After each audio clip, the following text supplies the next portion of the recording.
अस्सलाम वालेकुम। मैं हूं राना अदनान शबीर खान और आप देख रहे हैं नुआई फिक्र। पाकिस्तान में आईनी जंग का तबल बज चुका है और पहली हियरिंग जो कि चीफ जस्टिस ऑफ पाकिस्तान के सोमोमोटो पर जो थी वो हो गई और उसमें बेसिकली उन्होंने 3 पॉइंट रेज़ किए जिनका जवाब जो है वो तलाश करेंगे।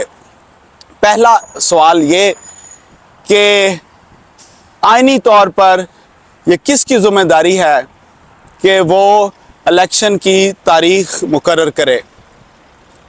सवाल नंबर 2 उसी को आगे लेकर वो चले कि कब और किस तरह ये आईनी ज़िम्मेदारी पूरी होगी। और तीसरे सवाल को भी उन्होंने उसी से रिलेट किया और मज़ीद तफसील में गए कि वफाक और सूबों की क्या आईनी ज़िम्मेदारी है इस सिलसिले में।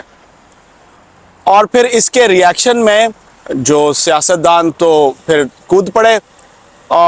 इससे पहले कि मैं मज़ीद तफसील बताऊं, मेरे साथ मौजूद है अहमद मुख्तार इस्लामाबाद में। आइए उनसे पूछते हैं वो इस बारे में क्या कहते हैं। जी राना साहब, ये जो आज हेयरिंग है सोमोटो नोटिस की, कल चीफ जस्टिस ने ली, शुरू हो गई हेयरिंग। इससे लग ये रहा है कि केस जो है ऑलमोस्ट वो पहले से अंदाज़ा हो रहा है कि ये किस डायमेंशन में जाएगा, क्योंकि चीफ जस्टिस ने वाजे किया आज की हेयरिंग में कि वो ये चाहते हैं कि आइन पर अमल दरामद हो। और उन्होंने कहा कि इस चीज़ का क्वेश्चन ही नहीं है कि प्रेसिडेंट ने जो डेट अनाउंस की है वो लीगल है या इलीगल है। उन्होंने फिर खुद हवाला दिया या हवाला पेश किया गया अली ज़फ़र की तरफ से, जो पीटीआई के वकील हैं, प्रेसिडेंट के पीटीआई के वकील हैं, कि जो इलेक्शन रूल्स हैं उनका 57 जो आर्टिकल है उसके सेक्शन के तहत ये प्रेसिडेंट ने ये डिसीजन लिया। अब उन्होंने कहा, चीफ जस्टिस ने बार बार ये रीइटरेट किया कि वो ये चाहते हैं कि आइन पर अमल दरामद हो। अगर प्रेसिडेंट ने डेट दे दी है और वो अगर कानूनी है तो उस पर अमल दरामद होना चाहिए। यानी कि गवर्नर पंजाब की तरफ से थोड़ा सा लंबा किया जा रहा था, इसे इलेक्शन कमीशन इसको लंबा करना चाह रहा था, तो इन्होंने चीफ जस्टिस लग रहा है कि वो इस चीज़ पे बहुत ज़्यादा वो है कि इलेक्शन टाइमली हों, और नज़र भी यही आ रहा है। और कहने के शुनीद इतलात या बाकी हमारी जो अंडरस्टैंडिंग है वो यही है कि इलेक्शन जो हैं वो डिले नहीं होंगे, और जो प्रेसिडेंट ने डेट दी है इधर उस पे या फिर कह लें कि उसके आगे पीछे जो है ये इलेक्शन जो है वो हो जाएंगे।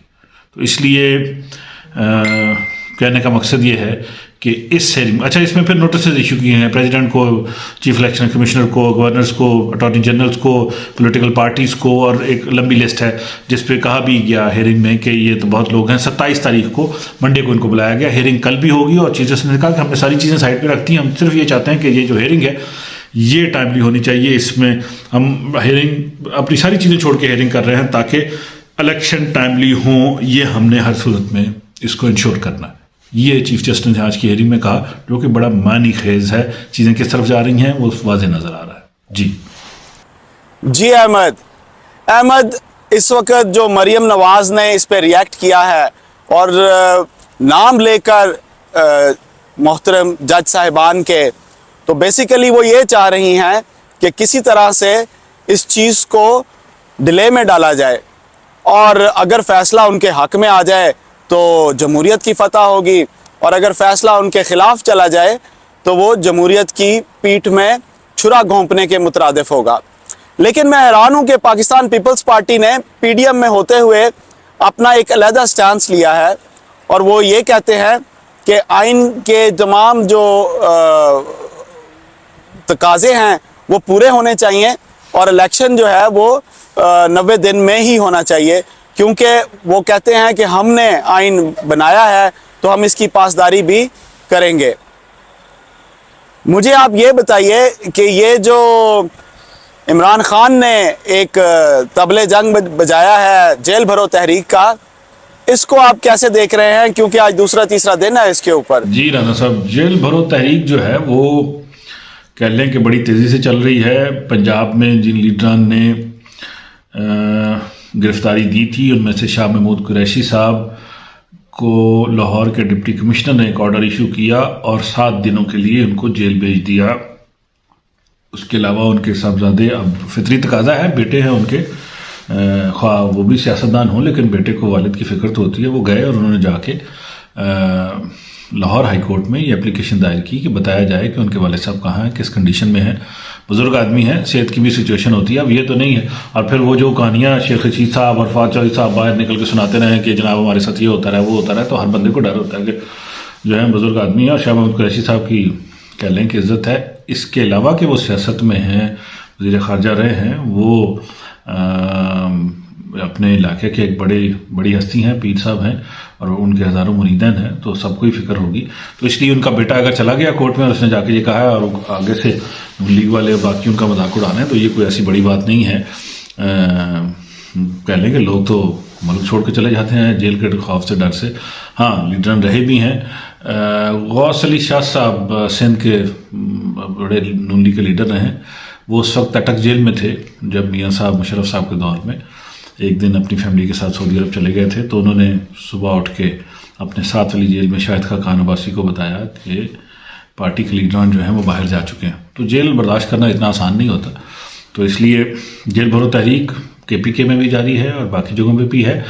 यही बड़ी बात है राना साहब के लीडर के कहने पे कारकुन चल के जेल की तरफ चल पड़े। हाँ, ये ज़रूर है कि जो हिंदुस्तान बनने से पहले जो तहरीकें थीं बड़ी जानदार किस्म की तहरीकें होती थीं, हुकूमतें क्या तख्ते उल्टा देती थीं। ऑफ कोर्स उतनी स्ट्रॉन्ग ये मूवमेंट्स तो नहीं है क्योंकि ये पॉलिटिकल हैं और ये फिर मुल्क के अंदर है, सियासी है, तो इनके अपने नताइज होते हैं। लेकिन KPK में भी ये मूवमेंट है, बाकी जगहों पे भी है।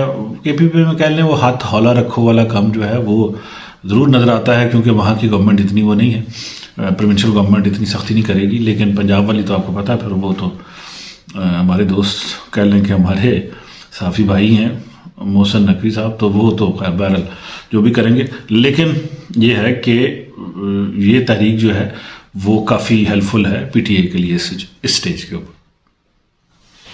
जी अहमद सर, ये जेल भरो तहरीक भी मेरे ख्याल से ये व्हाट्सएप, फेसबुक और ट्विटर के जालों के बस से बाहर है, क्योंकि इन लोगों ने उस तरह मारे नहीं खाई हुई जिस तरह पीपल्स पार्टी के दौर में लोग मारें खाते थे। और मोहतरमा फातिमा जिन्ना के इलेक्शन में दुनिया जो है वो जेलों में गई, नज़रबंद हुई।